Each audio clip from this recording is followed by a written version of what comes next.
पंजाब की अगर बात करें तो बीते 5 साल में पराली प्रबंधन की मशीन की खरीद के दौरान एक बड़ा घोटाला सामने आया है। पंजाब से जो खबर सामने आई है वो कोरोना वैक्सीन के कथित घोटाले से जुड़ी हुई। कांग्रेस पार्टी और घोटाले जैसे एक ही सिक्के के दो पहलू हैं। केंद्र से लेकर जिन भी राज्यों में कांग्रेस या यूपीए समर्थित सरकारें रहीं, वहां जनता के हितों से ज्यादा घोटालों का विकास होता रहा। पंजाब भी कांग्रेस की इस भ्रष्ट राजनीति से अछूता नहीं रहा, जहां कांग्रेस ने राज्य को कभी भी प्रगति के रास्ते पर चलने नहीं दिया। स्मार्ट सिटी परियोजना में 1000 करोड़ का घोटाला हो या एलईडी लाइट प्रोजेक्ट और 5 किलोमीटर लंबी सड़क परियोजनाओं को कांग्रेस के करीबी ठेकेदारों को सौंपने का मामला, जिसमें 2000 करोड़ से अधिक की रकम हड़प ली गई। हर घोटाला कांग्रेस की भ्रष्टाचार में लिप्त मानसिकता को उजागर करता है। कांग्रेस ने विकास कार्यों में रोड़े अटकाए और भ्रष्टाचार से जनता के पैसे का दुरुपयोग किया। कांग्रेस की यही भ्रष्ट कार्यशैली पंजाब को बार बार पीछे धकेलती रही। कांग्रेसियों ने प्रदूषण के नाम पर भ्रष्टाचार का धुआं निकाल दिया। पराली से निपटने के लिए 11,000 से अधिक मशीनों की खरीद सिर्फ कागज पर रही, जिसमें 150 करोड़ रुपए की राशि का गबन किया गया। पंजाब की कांग्रेस सरकार ने कोरोना महामारी को आपदा के बजाय अपने फायदे के लिए एक सुनहरा अवसर बना लिया।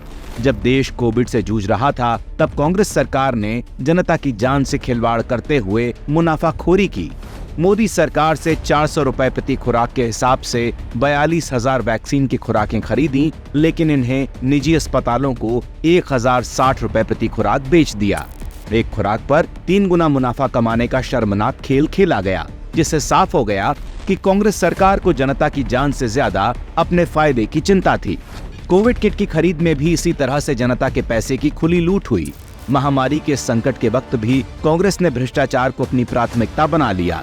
इतना ही नहीं, कांग्रेस की अंदरूनी भ्रष्ट राजनीति का एक और उदाहरण तब सामने आया जब पूर्व कांग्रेस विधायक सत्कार कौर और उनके पति जसमेल सिंह को आय से अधिक संपत्ति के मामले में गिरफ्तार किया गया।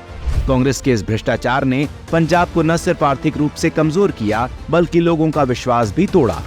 पंजाब की अर्थव्यवस्था, जो कभी कृषि, विशेषकर गेहूं और चावल के उत्पादन के बल पर मजबूत मानी जाती थी, उसे कांग्रेस की अदूरदर्शिता और नीतिगत विफलताओं ने विकास के हर मोर्चे पर पीछे धकेल दिया। जहां अन्य राज्य औद्योगिक विकास में आगे बढ़ रहे थे, वहीं कांग्रेस के शासन में पंजाब औद्योगिक विकास से वंचित रह गया। बिजली उत्पादन में कमी और कांग्रेस की विफल नीतियों ने पंजाब को बार बार बिजली कटौती के संकट में डाल दिया, जिससे उद्योग और कृषि दोनों प्रभावित हुए। इसके विपरीत मोदी सरकार ने पंजाब में किसानों को एमएसपी में ऐतिहासिक बढ़ोतरी दी, जिससे खाद्यान्न उत्पादन में 35% का इजाफा हुआ।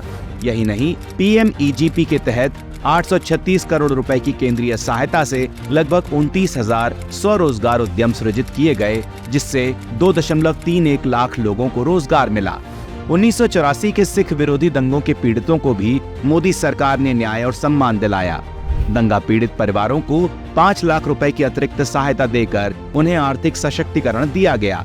हिंसा के कारण पलायन करने वाले 1020 परिवारों को केंद्र प्रायोजित पुनर्वास योजना के तहत 2 लाख रुपए की सहायता प्रदान कर उनका पुनर्वास सुनिश्चित किया गया।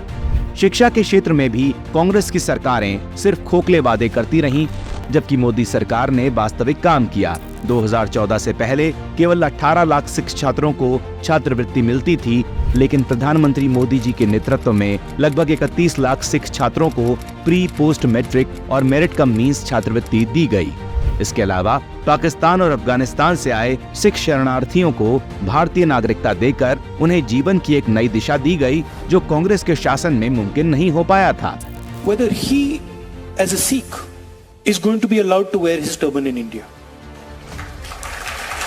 or he as a Sikh is going to be allowed to wear a kada in India, or he as a Sikh is going to be able to go to Gurdwara. That's what the fight is about.